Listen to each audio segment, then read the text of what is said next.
सींग से पकड़ता है, पूंछ से नहीं पकड़ता। वो उसकी जड़ में जाता है।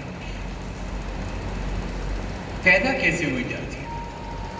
आप कभी रखेंगे ये क्लास तो मैं आऊंगा, क्योंकि ये इंपॉर्टेंट सवाल है, महत्वपूर्ण सवाल। ये किसी भगवान ने नहीं बनाई। जब आर्य आए थे इस देश में, कोई जाति या कोई वर्ण नहीं था इस देश में।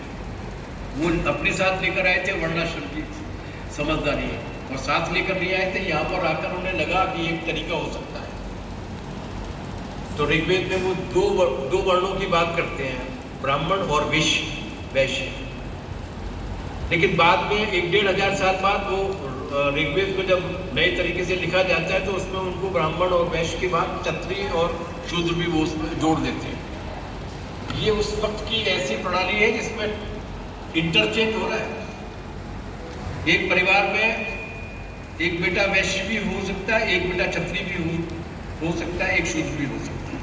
किस तरीके का वो काम करता है। धीरे धीरे उनको पता लगता है कि यार ये तो बहुत अच्छा काम है। इसमें कुछ लोगों को अगर हम केवल काम करने के लिए रख लेते हैं तो बहुत आसान हो जाएगा। उसके बाद उन्हें चतुराई सूझती है। फिर एक सज्जन पैदा होते हैं जिनका नाम था याज्ञवल्क्य। वो 2 सिद्धांत लेकर आते हैं। एक सिद्धांत है कर्मफल का सिद्धांत, दूसरा सिद्धांत है पुनर्जन्म का सिद्धांत। ऋग्वेदों में नहीं है, उपनिषदों में नहीं है, याज्ञवल्क्य के उपनिषद में। और वो ये कहते हैं कि ये जो पूरा आज के हमारे के जो जन्म के जो कर्म है वो फिक्स डिपॉजिट के रूप में अगले जन्म में हमारे साथ में जाते हैं और अगला जन्म होता है। इससे पहले अगले जन्म की कोई मान्यता हमारे यहाँ नहीं है। इससे ये और पक्का हो जाता है कि मैं आज गरीब क्यों हूँ, मैं आज शूद्र क्यों हूँ, क्योंकि तुमने पिछले जन्म में कुछ गलत कर्म किया था। इस जन्म में अगर तुम, जैसा कि कृष्ण ने कहा था कि अपने धर्म का पालन करोगे, शुद्ध धर्म का पालन करोगे, मतलब जो कहा जाएगा उतना करोगे और कुछ मांगोगे नहीं, तो अगले जन्म में तुम्हारा उद्धार हो जाएगा। ऐसे करके उन्होंने पूरे समाज की बेड़ी बना दी। डंडे से भी, तलवार से भी, गर्दन काट के भी, अंगूठा काट के भी और दिमाग में डर बिठा के भी। उसके बाद धीरे धीरे जातियां विकसित हुई, क्योंकि तमाम सारे लोग बाहर से आए। कोई शक आ रहा है, कोई हूण आ रहा है, कोई कुषाण आ रहा है, कोई यवन आ रहा है, कोई तुर्क आ रहा है, कोई मंगोल आ रहा है, कोई गुर्जर आ रहा है। उनकी जातियां बनती हैं। फिर उसके बाद जातियां काम के हिसाब से बनती गई।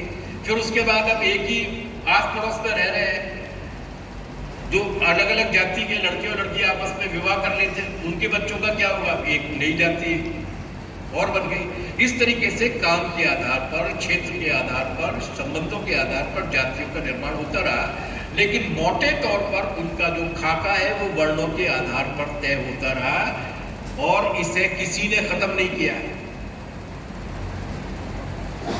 इस्लाम को मानने वाले लोगों ने राज किया, उनके यहाँ तो नहीं था वर्णाश्रम, लेकिन उन्होंने भी खत्म नहीं किया। अंग्रेजों ने भी खत्म करने की कोशिश नहीं की।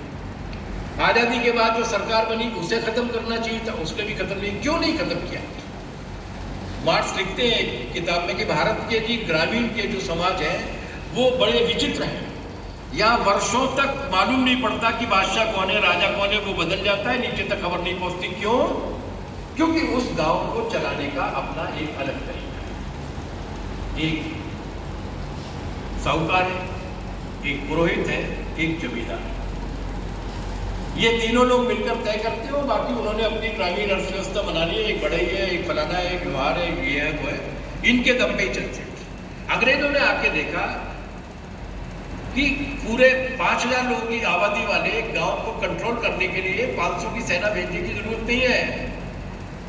जमींदार साहब को सेट कर लो, पुरोहित जी को सेट कर लो, और जो सूदखोर है उसको आप सेट कर लो। 3 लोगों को आप सेट कर लेंगे तो सेट हो गए।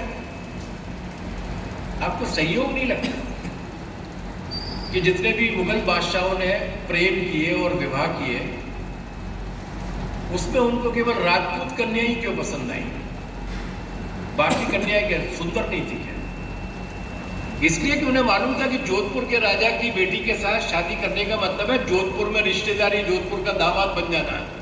उससे उनकी राजनीतिक और सामरिक शक्ति भी मजबूत होती है। उन्होंने इस वर्णाश्रम के काम को, अपने शोषण को और अपने राज को बदस्तूर बनाए रखने के लिए किया। अंग्रेजों ने भी यही किया कि अगर इनको एक बार मुक्त कर दिया गया तो उसके बाद तो राज चलाना बहुत मुश्किल हो जाएगा। तो शोषण का जरिया थी जाति, उसके तरीके से उन्होंने इस्तेमाल किया। और ये सबसे व्यवस्थित अध्ययन अगर किसी के पास है तो वो जनवादी विमर्श वालों के पास है। आप जब बीमारी की जड़ पकड़ेंगे तब उसका इलाज करेंगे ना। एक बड़े विचारक पैदा हुए, बहुत कम उम्र में मर गए थे वो, उनका नाम था डीडी कोशाम्बी। उन्होंने कहा कि जाति और वर्ण इस भारत के देश में वर्गीय शोषण की वो पद्धति है जिसमें कम से कम हथियार का, दमन का इस्तेमाल करके ज्यादा से ज्यादा शोषण किया जाता है। अब आपको लठ चलाने की जरूरत नहीं, क्योंकि उसको पहले वाले को ही मालूम है कि आपके यहाँ अगर शादी हो रही है, 2500 लोग खाना खाने के लिए आ रहे हैं, तो उस पंगत की जो झूठी पत्तलें हैं उसको उठाने का, झाड़ू लगाने का, छिड़काव करने का काम उसका है, उसका धर्म ही है। तो ये कम से कम बल प्रयोग करके इस्तेमाल करने की स्थिति है। और आप अगर देखेंगे तो यही विकास, मैं भी कमेंट से कहना चाहता कि हमारे यहाँ कोई भी देवता जो है ना वो ढंग की जगह से पैदा नहीं होगा, नॉर्मल डिलीवरी नहीं है, एबनॉर्मल डिलीवरी है। ये देवताओं की बात